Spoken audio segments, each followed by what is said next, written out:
CM YCP అధినేత జగన్ నేటి నుంచి ఎన్నికల ప్రచారాన్ని పునః ప్రారంభించనున్నారు. ఉదయం 10 గంటలకు నరసాపురం, మధ్యాహ్నం 12:30 క్రోసూరు, మధ్యాహ్నం 3 గంటలకు కనిగిరి పామూరు బస్టాండ్ సెంటర్లో నిర్వహించే సభల్లో ప్రసంగిస్తారు. కాగా నిన్న ప్రచారానికి బ్రేక్ ఇచ్చిన ఆయన రీజనల్ కోఆర్డినేటర్లతో కీలక అంశాలపై చర్చించారు. జగన్ ప్రచారానికి సంబంధించి మరింత సమాచారం మా ప్రతినిధి శ్రీనివాస్ అందిస్తారు. శ్రీనివాస్, చెప్పండి. ఆమెని వైసీపీ అధినేత జగన్మోహన్ రెడ్డి ఎన్నికల ప్రచారానికి సిద్ధం కావడం జరిగింది. ఇప్పటికే సిద్ధము బస్సు యాత్ర పేర్లతోటి ప్రజల్లో హోరెత్తిచ్చిన జగన్మోహన్ రెడ్డి ఇప్పుడు మరలా బహిరంగ సభల్లో పాల్గొని ఆ ఎన్నికల్లో గెలిపే లక్ష్యంగా ముందుకెళ్ళడానికి కూడా సిద్ధమవుతున్నారు.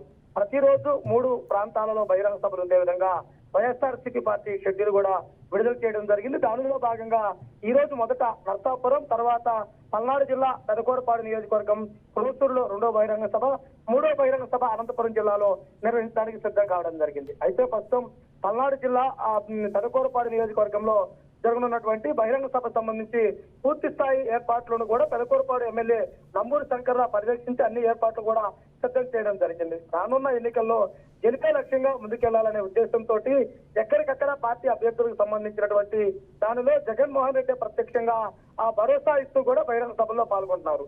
అంటే రాష్ట్ర నలుమూలల నుంచి కూడా గతంలో సిద్ధం పేరుతోటి భారీ స్థాయి బహిరంగ సభ నిర్వహించడము, తర్వాత బస్సు యాత్రలో కూడా ఆ జిల్లాలో కొన్ని నియోజకవర్గాలు, అంటే ప్రతి జిల్లాలోనూ కొన్ని నియోజకవర్గాలు టచ్ చేస్తూ కూడా నిర్వహించినటువంటి పరిస్థితి. ఇప్పుడు మరలా ప్రతిరోజు 3 సార్ల బహిరంగ సభ నుండి బహిరంగ సభల్లో ఆ వైసీపీ పార్టీకి సంబంధించిన మేనిఫెస్టోను ప్రజలకు ఎవరైతే కావడం జరిగింది.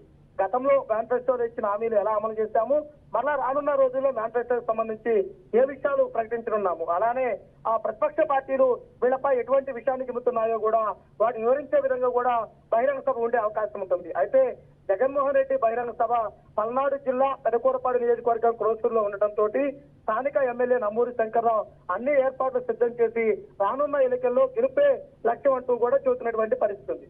Right, thank you Srinivas.